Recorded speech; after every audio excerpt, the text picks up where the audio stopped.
Trump, I think, really began to see the beast that he was up against. He went to Davos, to the World Economic Forum, and he stuck a mega finger in their eye.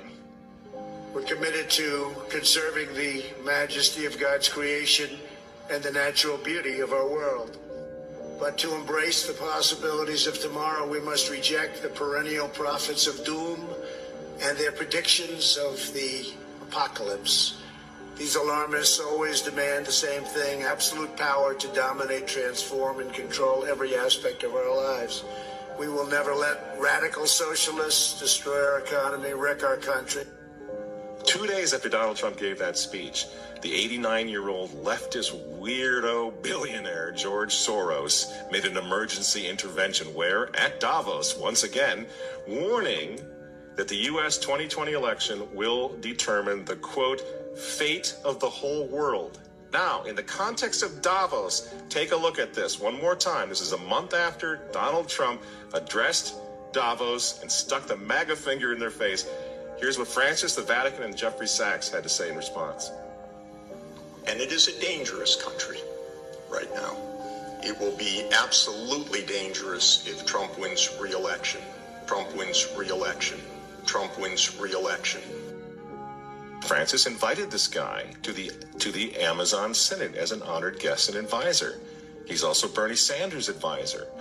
What's he doing in the Vatican? Why is this guy who's a promoter for a socialist, out and out socialist, Bernie Sanders, what's he doing advising the Pope? Why does he have entree to the Vatican, friends?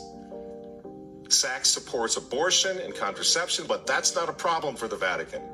For the Vatican, for Pope Francis, and for his friends at the UN, Donald Trump is the problem, obviously, friends.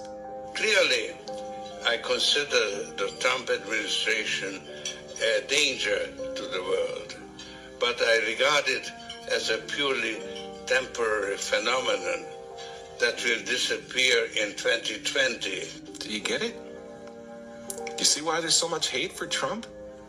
Because with all of his faults, again, he's the capitalist. He's not the globalist. He never will be one of them, which is why he pulled the United States out of the Paris Climate Agreement. Donald Trump pulled the United States out of the World Health Organization. That's Bill Gates and company. And now he's threatening to pull the United States out of the World Trade Organization. People say, yeah, well, Donald Trump got married twice. He's a bad guy. Really? He's right in the face of the demons on this, friends. Nobody ever said he was a saint. He's knocking the sacred cows of the United Nations down all over the world right now. The General Assembly routinely votes 185 against the United States on almost everything right now. And you remember, speaking of the United Nations, in November of 2019, again, right before COVID landed, Trump went to the UN, on the floor of the General Assembly, and he declared war on globalism. Wise leaders always put the good of their own people and their own country first. The future does not belong to globalists. The future belongs to patriots. And shortly after the speech at the UN, Donald Trump delivered, what do you think happened? The coronavirus was unleashed on the world, and Trump's booming U.S. economy went on life support. Do you think that was an accident? So when they tell all of us to stay home, wear your mask so grandma doesn't get sick, please understand what's really going on here. They don't care about your grandmother. They don't care about old people, these people. They don't care about babies. They want them aborted so that they can save the common home.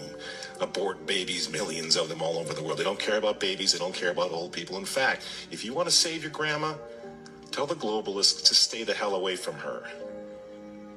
You remember how some of them, like Cuomo and characters like this, were running COVID recovering patients through nursing homes? That's how much they care about grandma. And the name of the game now is to bring the United States economy to its knees, get it out of the way, so that everyone will want the Great Reset.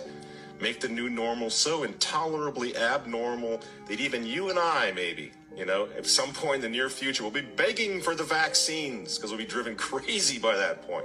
Begging for whatever else is going to keep us safe according to our jailers and our handlers and our zookeepers, you see?